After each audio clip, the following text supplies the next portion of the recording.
fella says, if you see that movie, the Matthew movie, murders come with smiles. That's exactly what you got with the politicians. They've been found out for their lying.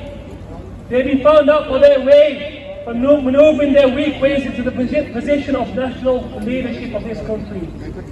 They've been found out for turning a blind eye in the darkest hour of the Muslims of Palestine. They have been found out for not having the backbone to call a spade, to call the Israeli operation of what it truly is, what it really is. And let's be honest with ourselves. Let's actually talk what this is really about.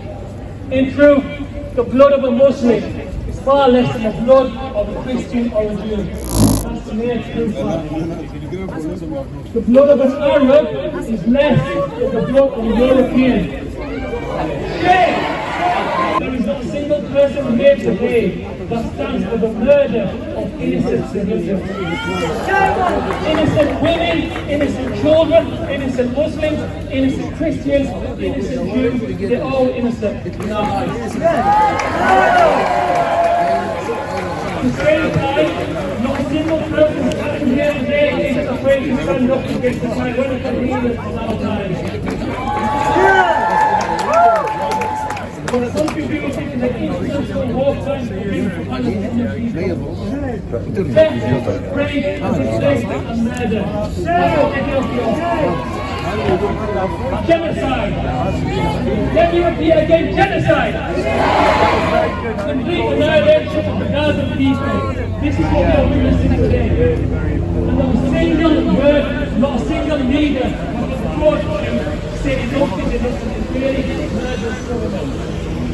When will it stop? Free! Free! Palestine! Free! Free! Palestine! Free! Free! Palestine! Free! Palestine! Let me tell you something you already know. History does not remember wretched politicians who pass down corrupt laws. Rather, history remembers truth. History remembers courage. And history will remember all of you. One day, history will remember all you people for taking a stand in the cause Palestine, in the rain, in the freezing cold, bringing your family and your children along. History will remember all of you for standing on the right side.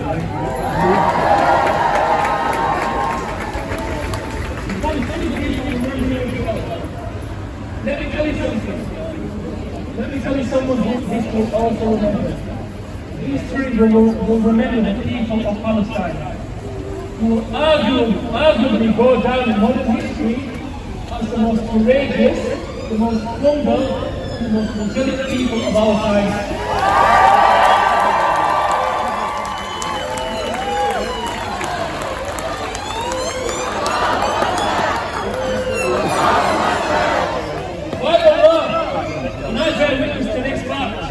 There is no one else in this world more stronger in spirit as a collective people than the Palestinian people. Uncle Sam and his cronies,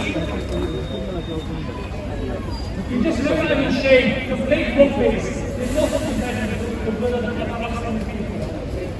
Palestinians will continue to defend their lives with their sticks, their stones, and one more thing, they will complete non-wavering faith in Allah.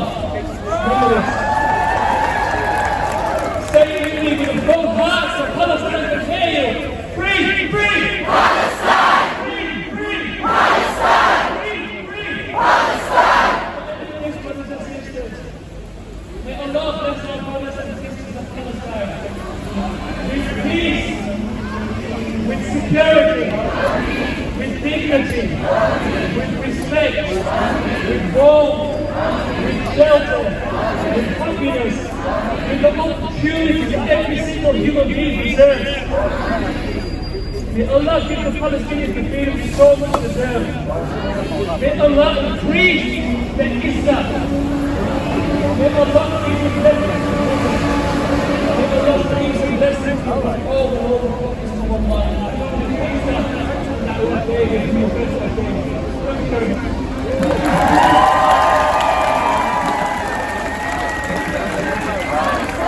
you.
My name is Sam. I'm a 17-year-old Palestinian girl originally from the Leeds city. My entire extended family is currently experiencing the horrific oppression imposed by the occupier Israel. My family was forced to evacuate from their homes in the north of the Gaza Strip to the south after their houses were annihilated by the bomb. Firstly, to understand this oppression, it's important to delve into the history of this occupation which began 75 years ago. I would encourage everyone to conduct their own research on this matter. Now, I'm going to prove to you how the Palestinian land has always existed and how the Zionists invaded the land over the years. So in 1799, Napoleon offered Palestine as a homeland to the Jews, acknowledging the land's original ownership. In 1882, Richard Zion, a major Zionist movement, was established in Palestine, indicating early Zionist interest.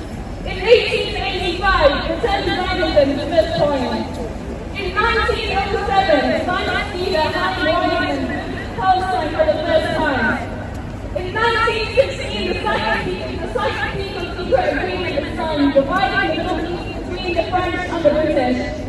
In 1917, Balfour Declaration is created. Britain promises a Jewish national home on Arab land. In 1922, the League of Nations approved the British mandate for Palestine, aiming to establish a Jewish homeland. In 1938, an armed Zionist group, Arabic, launched a series of attacks against the Palestinians. So this is the first official attack. In 1947, the UN adopted Resolution 181, proposing the partition of Palestine. But obviously the Palestinians rejected what they had them saying. In 1948, which is also known as the Nakba, translated to the catastrophe, in January, an armed Zionist group, Haganah, bombed Semi-Irani's hotel in Jerusalem, killing more than 20 people. In February, Zionist forces attacked the village of Qasariya near Haifa, an early example of ethnic cleansing. In April, Senegal and Arabic forces massacred Palestinians in the village of Deir which is near Jerusalem. In May, the state of Israel created sparked regional conflict. The US and Soviet Union recognized Israel immediately. In 1967, which is also known as the Nakba, translated to the relapse, the UN Security Council passes Resolution 242, calling on Israel to withdraw from territories it occupies. Israel occupies the rest of historic Palestine, including the Gaza Strip and the West Bank, as well as Syrian Golan Heights and the Egyptian Sinai. In 1976, Israel confiscated thousands of hectares of land from Palestinian citizens. Mass protests were organized in response and they were brutally put down. Now land day is commemorated every year. In 1987, the first Balfour is launched in the occupied Palestinian territory. In 2002, Israel reoccupied the Palestinian cities in the West Bank in the wake of the second Balfour. In 2005, Israel conducted disengagement from Gaza. In 2008, Israel attacked the Strip in what is called Operation Leeds, and then in 2012, Israel attacked Gaza again in what is called Operation Pillar of Defense. In 2014, again Gaza was attacked, and Israel launched the biggest assault on Gaza since 1967, which they called Operation Protected Edge. So as you can see, the operation didn't start on the 7th of October 2023, it started way before 1938.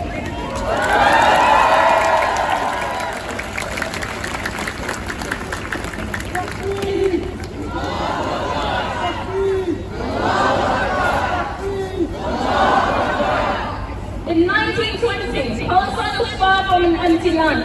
More than 50% of Palestinian youth were literate, which is a remarkable achievement on a global scale. Education in Palestine is thriving with a diverse array of schools. including national government schools, constitutional schools, and international schools. The region boasted significant educators and teachers around the Arab world. These educational institutions had a hand in building the infrastructure, not only in Haifa, but also in various Palestinian cities. Palestine was a thriving hub of learning, innovation, and culture, and Israel is wiping all this knowledge. Shame! The myth that Palestine is anti-Islam has been propagated for centuries. Even Theodore Herzl, which was a prominent figure in the Zionist movement, once saying that Palestine had no people. But the truth is different. Palestine was brimming with active, productive, intelligent, and creative people who have built their own country. They established institutions in their cities like Jaffa, Akka, Haifa, Tabariya, Al-Quds, Nasra, and many others. These institutions were meticulously calculated to serve the interests of the Zionist movement, which in 1948 forcibly installed Palestinians and settled in their homes, schools, and buildings. The events of 1948 are too brutal to be fully comprehended. Only 30 Palestinian families remain here after massive defending. The Zionists forced Palestinian people out of their land and to their homes, farms, businesses, and even their cemeteries, mosques, and churches.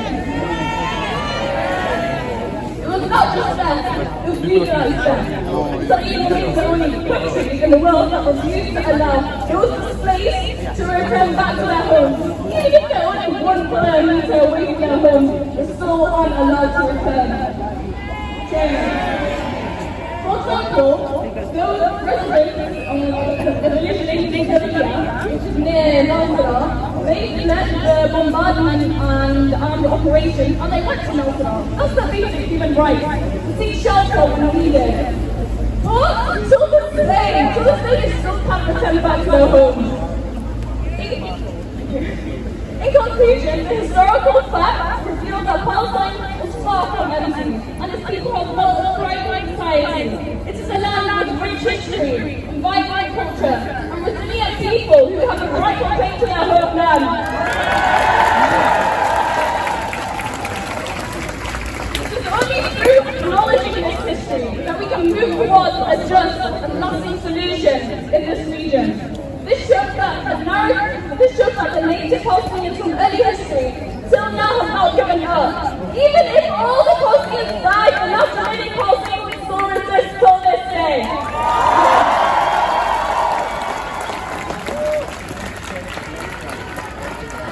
We are all Palestinians, in our problems, in our millions. In our problems, in our millions.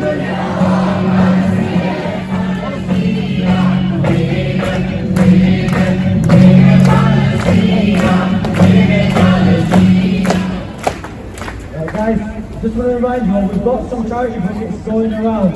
I'm going to personally hand them over to Muslim hands after today's demonstration, so please donate generously for the people of Palestine. Anyone who's holding signs or banners, please face them outwards so the people who are going by can see us and see what we're here for. Palestine! Free, free! Palestine! Free, free! Palestine! Free, free! Palestine! Free, free! Palestine! Right guys, the next speaker is Mufti Mountain, who's also part of the Green Party. Everyone please give it up for him.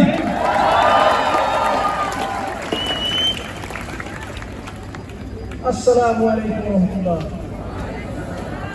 So I greet you with the warmest greetings of peace and blessings from Islam. In the last 4 weeks, language has been turned completely upside down by these politicians and by these people in the media. Those people who are occupying now become the victims. Those people who are bombing hospitals, bombing ambulances yesterday, they're becoming the people who are defending themselves. The people who are being bombed, they're the ones who are the aggressors. This language has no meaning anymore. This language is completely being turned upside down and flipped and used and manipulated in a way that creates a narrative where the victim is the oppressor and the oppressor is the victim. It's an absolutely disgusting state of affairs. We have Suella Braverman.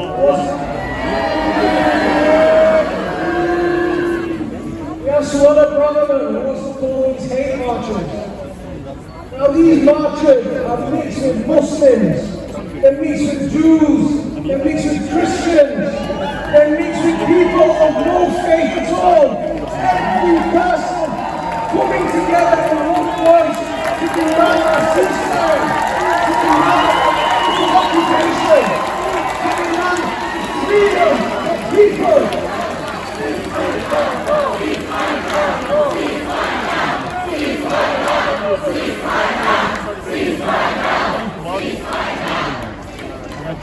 Every single man and woman is born free. They want to imprison 2.2 million. They want to put them in a concentration camp. They want to bomb them. They want to ethnic cleanse them so they can take their land. Every person is born free, and that is a fundamental right that every single human being has. Freedom.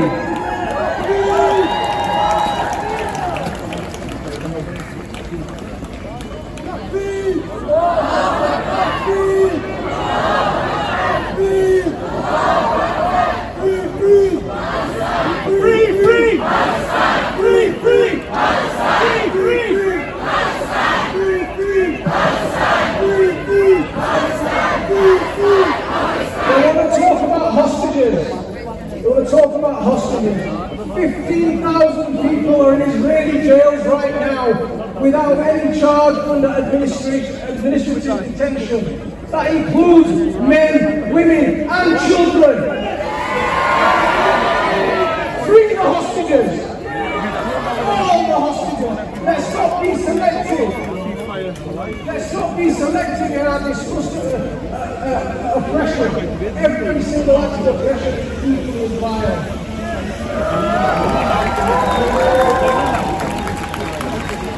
They keep saying Israel has a right to defend itself. I'm not here for sound bites, I brought receipts. So the court talk about Article 51, yeah? Where a country has a right to defend itself. Under Article 51. So this is from the International Court of Justice. Okay?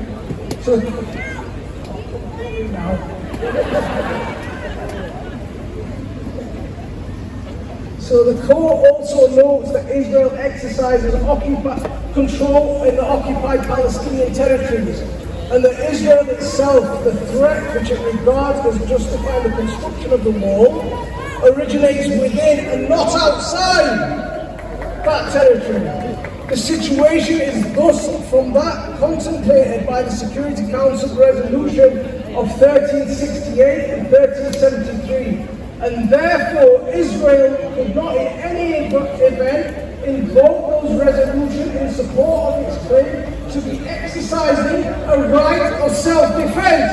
The occupier cannot be the defendant. The occupier is the aggressor. Sometimes don't work when you have receipts.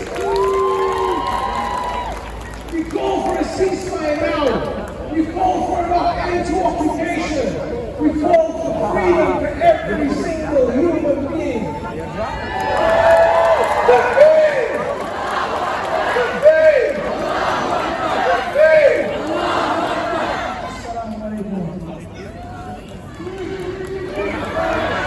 Ceasefire now! Ceasefire now! Ceasefire now!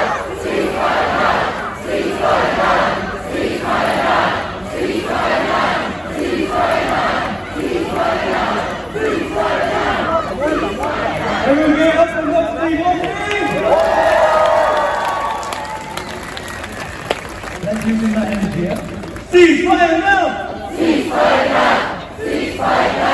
Ceasefire now!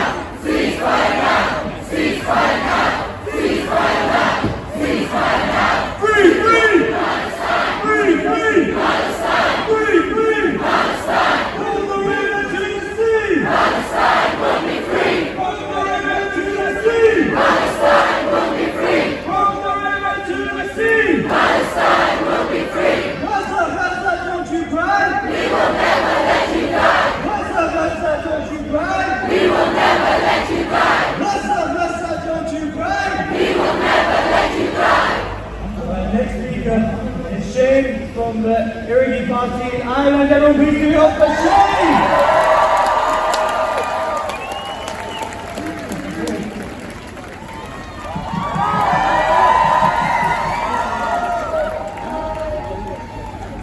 Hello everyone. It's fantastic to see these excellent numbers week after week, and let's continue to tell this city and this country that we will not be silent. And that Palestine will be free. I spoke with you all last week. It was an absolute honour to do so, as it is again today. I'm speaking on behalf of an Irish political party named IRD.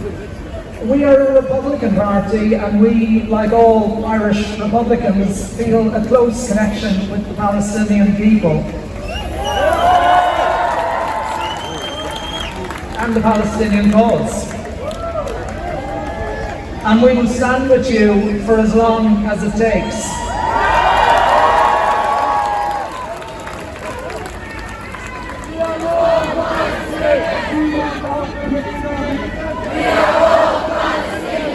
For us, this is a long-term historical connection. And the connection goes wider than just Irish Republicans. The Irish people in general have always felt a close connection with the Palestinian people and the Palestinian cause.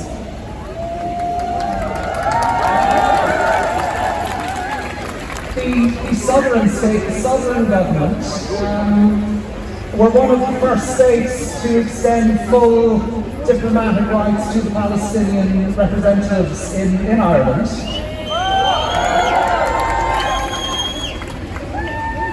But, possibly led by the EU, we have had our leader initially, at the beginning of this latest phase, come out and publicly support Israel's so-called right to defend themselves. And that's what's been interesting to see this week back home, where our current Taoiseach, our Prime Minister, despite that initial stance, thanks to the public pressure brought by people like us on the streets of Ireland, has yesterday come out and said that Israel are not acting in defence.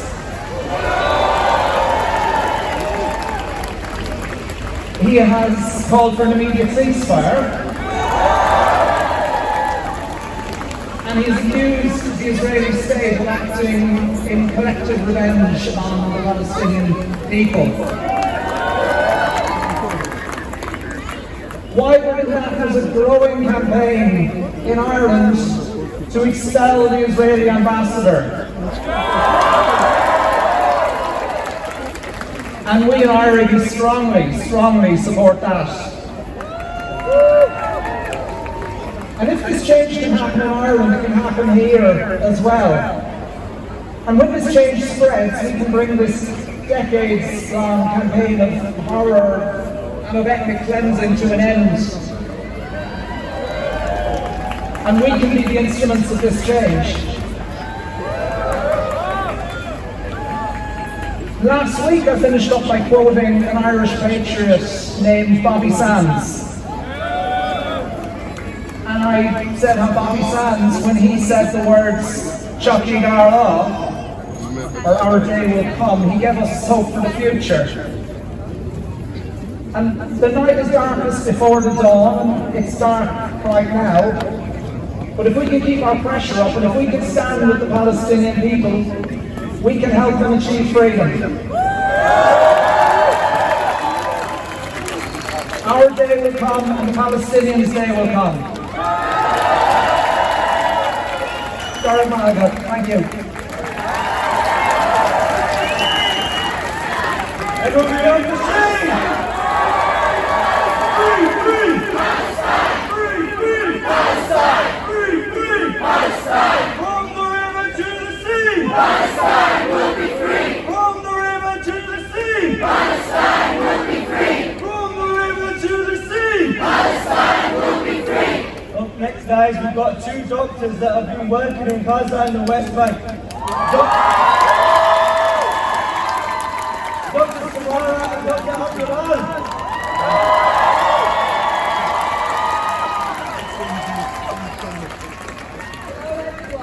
Thank you so much for coming. We are actually a last-minute edition. We were just moved to speak because we saw the growing crowd. Thank you all so much for turning out to see us. I want to tell you something. So I've had the privilege of working in the West Bank. I'm a Palestinian from the West Bank. I'm going to speak on Dr. Abdullah's behalf because he's too grief-stricken to speak today, but still wanted to turn up. He's lost all of his father's relatives during this war. I want to thank you for turning up for us. Every week on week, we've been here 4 weeks, and we've seen the crowds grow. We've seen a diversity in representation, which is really, really, really beautiful to see. I can't talk about politics like a lot of my friends and family here can talk, but I can talk to you about humanity. So this is what I want to just give you a message about humanity. Us doctors are really struggling right now with the difficulty of seeing everything we're seeing and not being able to do what we do best and just helping. We have been there with many of you in your hours of pain. Dr. Abdullah is an A&E emergency doctor. I work with him in the emergency department. Of course, every single cell in his body wants him to go back and help his people, and that's the obviously he can't. I'm a doctor. I work a lot with the deprived communities amongst us. I work in our prisons as well. And I want to tell you, that we are turning up every day for you. We're sharing your pain, and thank you for turning up for us. This means a lot to us.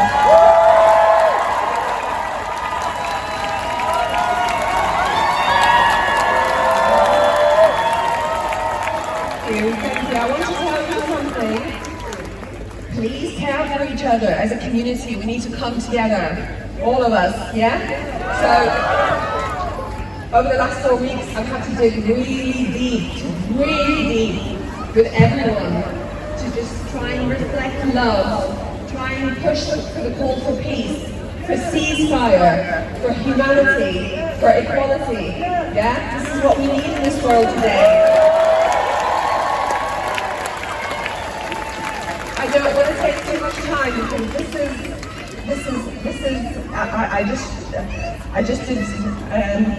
I just shoved myself into this talk because I wanted to say thank you, but I'm going to end with a really beautiful story from when I worked in the West Bank. Dr. Abdullah specialised here, so I don't know if you've had a chance to work in the West Bank. It's very difficult for people from Gaza to go back and work, but luckily I was able to. And I worked in the UN refugee centres in the West Bank. I was really fortunate. It was one of the most special moments of my life, and I'm going to tell you this about the Palestinian people to give you some hope. I was working in a really beautiful village called Qalqifia. It has a really beautiful story. Go and have a look on YouTube. There's a beautiful book about it. It was when it talks about the humanity that even animals in the West Bank are deprived from, because the animals in a zoo, they have the only zoo in the West Bank that was bombed, and those animals, it talks about a lot of the difficulties, a lot of the inhumanity that they went through. But I was working in one of the clinics, and these 2 brothers came in, and they were holding on to a football, and it was a 6-year-old brother with his 5-year-old brother, and I said to him, where's your guardian? Who came in? His brother fell over, they were playing football, and he gashed his eyebrow, and he had a deep cut and he didn't suture. So I said to him, where's your guardian? Where's your mum? Where's your dad? And he's like, oh, my uncle just dropped me off. I said, where's your uncle? He's like, oh, he's just there. And I said, okay, I need his permission to be able to give you any treatments, because that's how, we need consent to be able to do anything. And all of the colleagues in the department, everyone said, what are you talking about? I'm his guardian. I'm his guardian. All his doctors, everyone was fighting with me. I'm his father. I'm his brother. But really, honestly, is when you see all those West Bank, that's what you see. So I said, oh, and then I go, do what's happened? I need to actually go and this guy you're guarding. And he said to me, yeah, he's on me. And he's like, oh, I'm his guardian. He said, Ahmed. And I was like, okay, great, fine. Okay, right, he's touching your eyebrow. So I said, come have some anesthetic. All of you are the guardian of Gaza.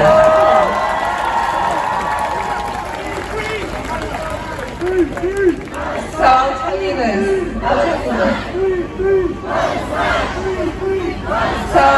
this. So let me tell you how it ended. So I said, okay, get me some anesthetic. It was a deep wound and it needed probably about 6 sutures. So I said, can I have some anesthetic? And he said, what are you talking about, anesthetic? These are Palestinians. I said, no, I can't suture a 6 or 5-year-old boy his eyebrow without anesthetic. I'm going to do that to a 50-year-old man in the UK.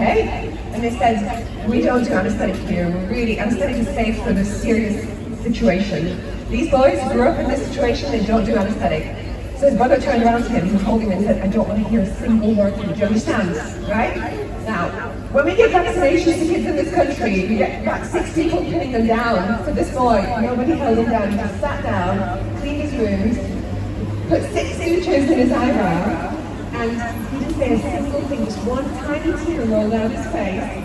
And then he wiped it and said, thank you doctor so much, thank you for being here. So what I want to tell you, I've overstretched my time, but what I want to say is, these are incredible people, thank you for turning up, thank you for being beautiful everyone.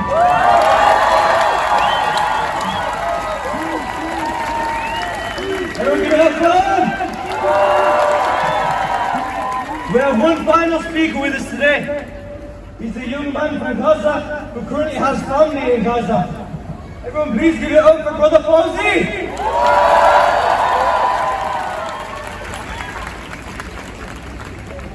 Assalamu alaikum wa rahmatullahi wa barakatuh. My name is Fawzi Tabbar, 18-year-old and born in Gaza. After last week, I began to think that maybe I should rethink my intro. No need to start off with born in Gaza every week. But then I woke up. I'm proud to say I was born and have lived and have all of my family in Gaza. So having the whole world, the Zionists, the US, the UK, Germany, Italy, France, you name it, all the other global superpowers, with all the strongest armies in the world go up against a tiny strip of land, 42 kilometers by 15 kilometers long, housing no army, no air force, no navy, and no nuclear warheads. Wallah, it makes me proud to call myself from Gaza.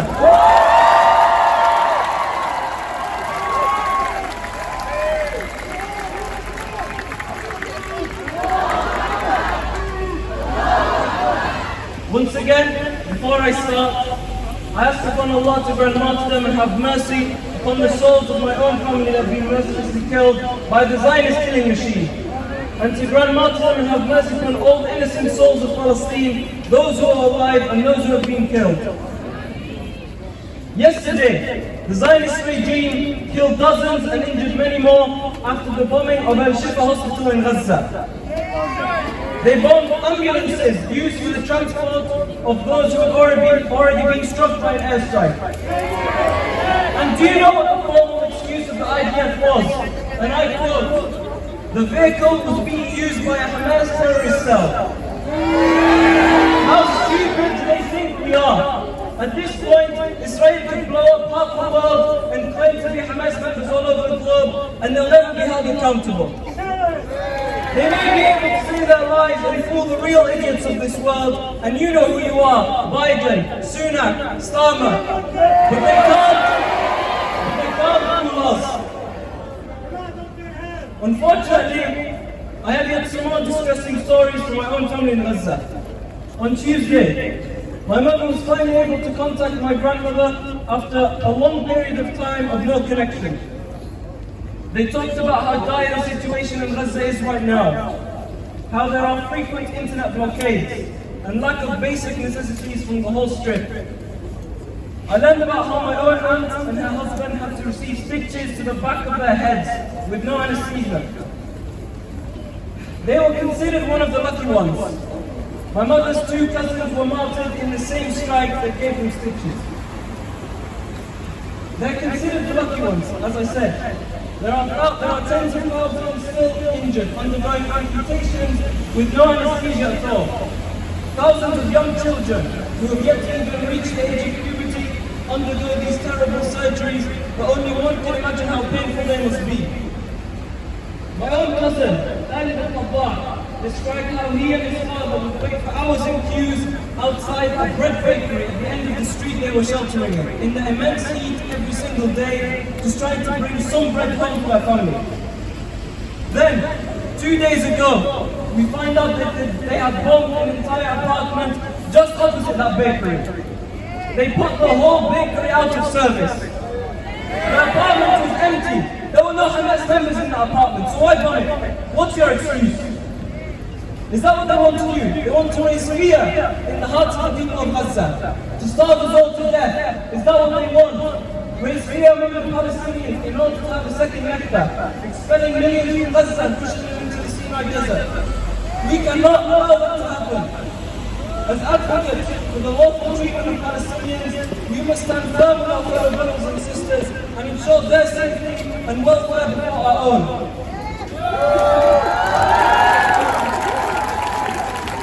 Also today, my father is not with us, but is in Birmingham, consoling his lifelong friend, who 2 days ago lost 21 members of his family at the same time.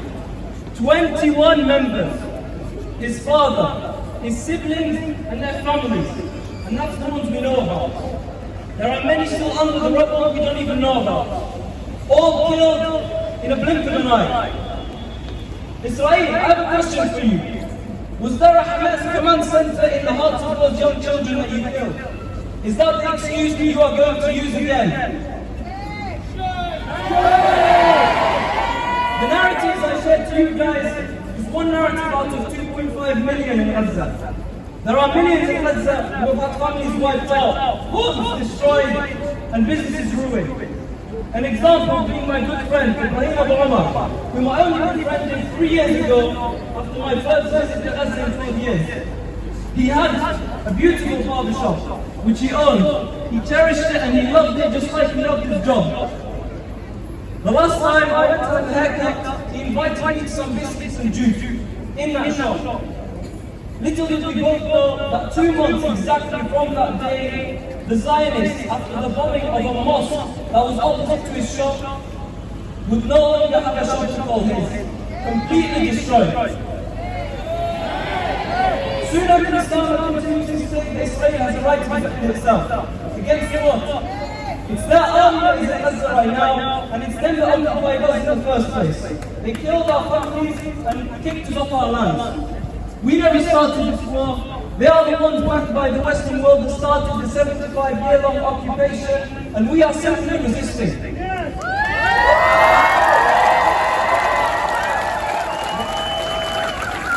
And here is my message to the corrupt leaders of the world, and to all the Zionists living amongst us.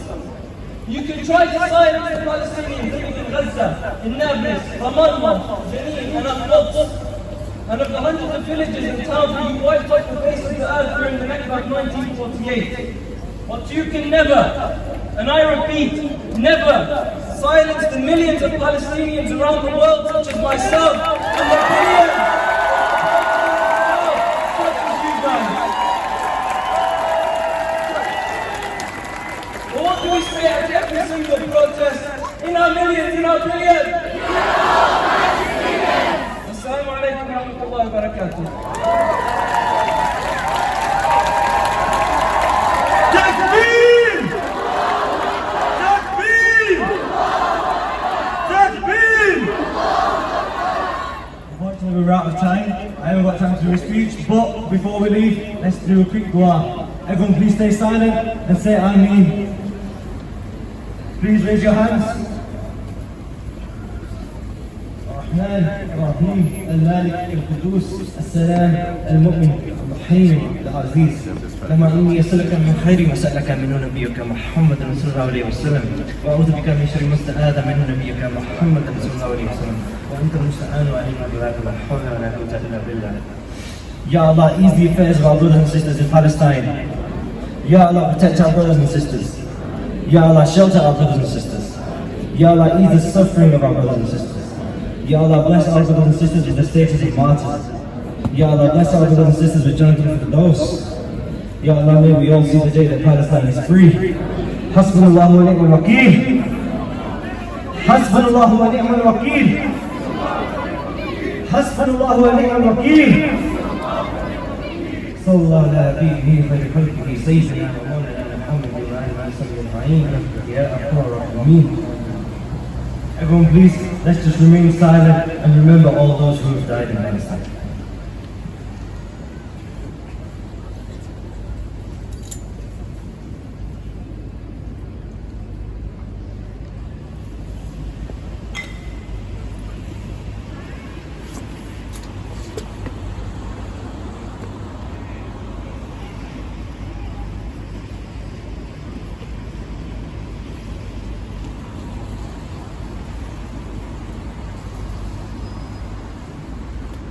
Thank you to everyone that has come out today.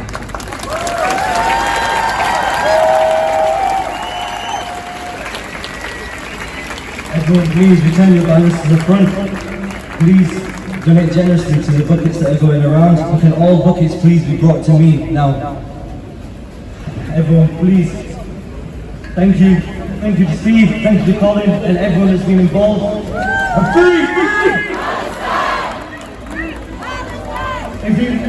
If you've got a placard and you don't want to take it home, can you take it to the store there, please? Leave them on the grass. We'll collect them. We'll see you very shortly. Thank you all for coming.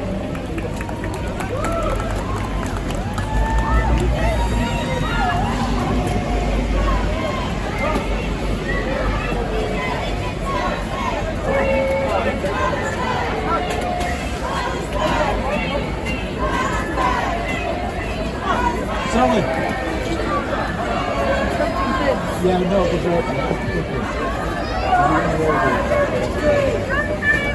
are open. We are open. Oh, also.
I'm not.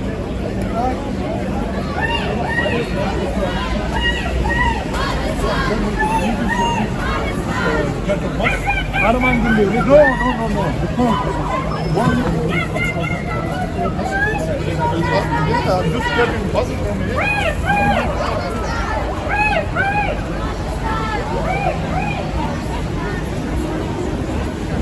You want to go? Palestine! Free Palestine! Free Palestine! Free Palestine!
It's like a WhatsApp group with QR codes.